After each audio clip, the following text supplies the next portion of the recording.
একদম পারফেক্ট ফুলকো ফুলকো চালের রুটি। দেখুন জ্বালানিটা যদি ঠিকঠাক থাকে তাহলে রুটিটা একা একাই ফুলে যাবে।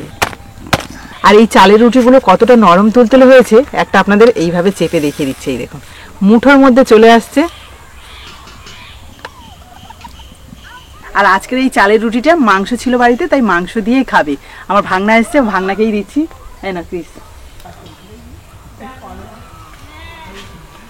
নমস্কার বন্ধুরা, আমি সাবিত্রী। ভিল স্টোরি চ্যানেলে সবাইকে স্বাগত জানিয়ে চলে এলাম আবার একটা নতুন রান্না নিয়ে। আর আজ আমি আপনাদের সাথে শেয়ার করব চালের রুটি। আর এই রুটিটা কিন্তু শীতকালে যখন নতুন ধান ওঠে সেই ধানে চালের গুঁড়ো দিয়েই বানানো হয়। আর খেতে কিন্তু অসম্ভব সুন্দর লাগে, একদম নরম তুলতুলে হয় এবং সাদা তো ধবধবে হবেই।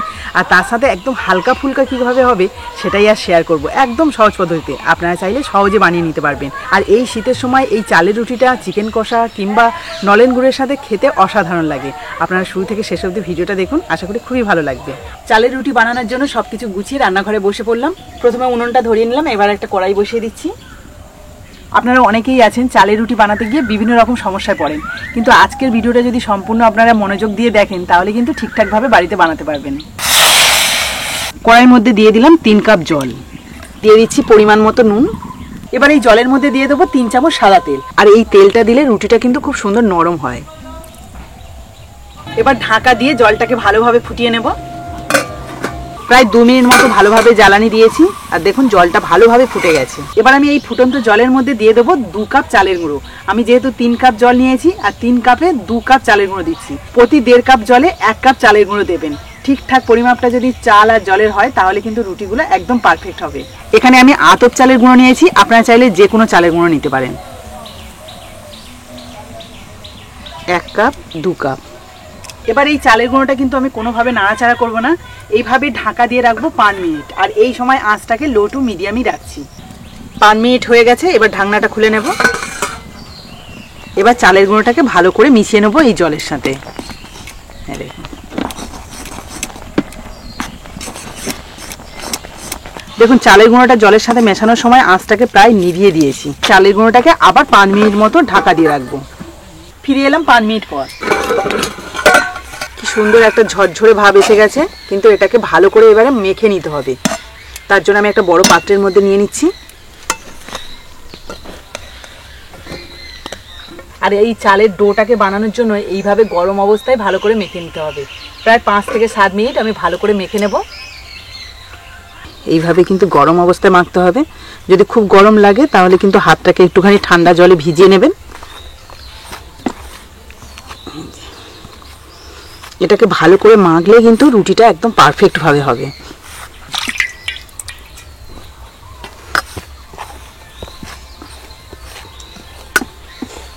রুটি বানানোর জন্য আটাকে যেমন ভাবে আমরা ডো বানাই ঠিক তেমন ভাবে কিন্তু একটা ডো বানিয়ে নিয়েছি। এবার এর থেকে কয়েকটা লেচি কেটে নেব। তার জন্য দেখুন একটা লম্বা রোল বানিয়ে নিচ্ছি। এই যে আমি ঠিক এই সাইজের লেচিগুলো কাটছি।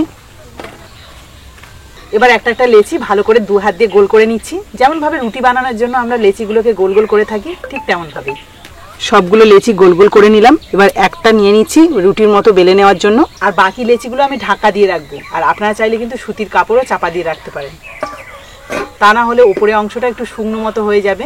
এবার রুটিটা বেলার জন্য অল্প একটু চালের গুঁড়ো ছড়িয়ে দিচ্ছি। এবার এটাকে রুটির মতো করে বেলে নেব।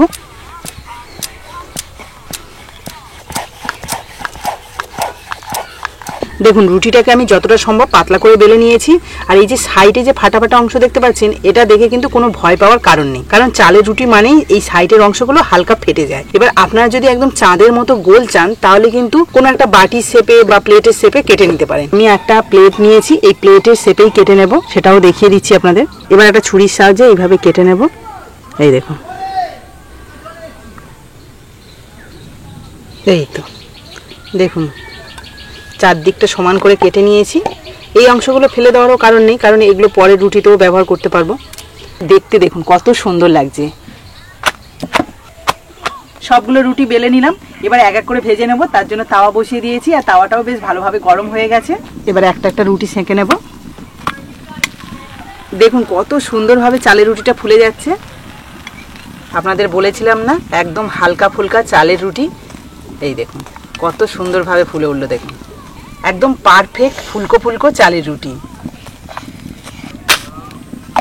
দেখুন চালের রুটিটা কিন্তু হালকা ফুলতে শুরু করেছে। চালের রুটিটা কিন্তু সম্পূর্ণভাবে ফুলে উঠেছে, কি সুন্দর দেখুন, একদম ফুলকো ফুলকো চাঁদের মতো চালের রুটি, কত সহজে বানানো হয়ে গেল। আরও একটা ফুলকো রুটি বানিয়ে নিলাম। দেখুন জ্বালানিটা যদি ঠিকঠাক থাকে তাহলে রুটিটা একা একাই ফুলে যাবে। দেখুন কত সুন্দরভাবে ফুলে যাচ্ছে।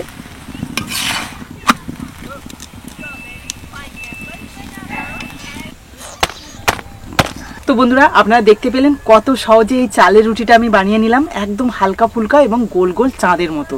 আর এই চালের রুটিগুলো কতটা নরম তুলতুলে হয়েছে একটা আপনাদের এইভাবে চেপে দেখিয়ে দিচ্ছে। এই দেখুন মুঠোর মধ্যে চলে আসছে। আর এটা কিন্তু দুটো ভাগে ভাগও হয়ে গেছে, যেহেতু রুটিটা ফুলেছে খুব সুন্দরভাবে। এই দেখুন ভেতরটাও দেখুন।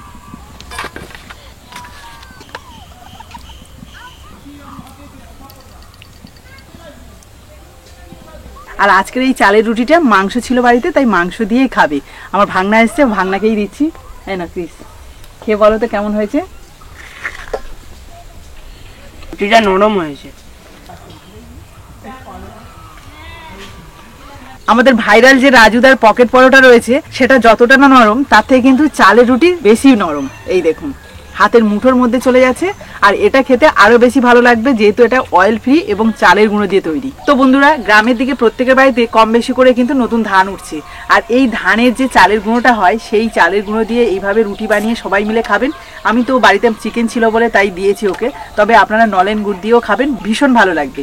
তো আজকের এই ভিডিওটা যদি আপনাদের ভালো লেগে থাকে তাহলে প্লিজ একটা লাইক করে বন্ধুদের সাথে শেয়ার করবেন, যাতে সবাই দেখতে পায়। আর যারা নতুন বন্ধু আছেন তারা যদি ইউটিউব থেকে দেখে থাকেন তাহলে ইউটিউব চ্যানেলটা সাবস্ক্রাইব করে দেবেন। আর যারা ফেসবুক থেকে দেখছেন তারা ফেসবুক পেজটাকে ফলো করে আমার পাশে থাকবেন, তাহলে এরকম নতুন নতুন ভিডিও প্রতিদিন দেখতে পাবেন। আজকের মতো টাটা, পরের দিন আসবো আবার একটা নতুন ভিডিও নিয়ে। ততক্ষণে ভালো থাকবেন, সুস্থ থাকবেন।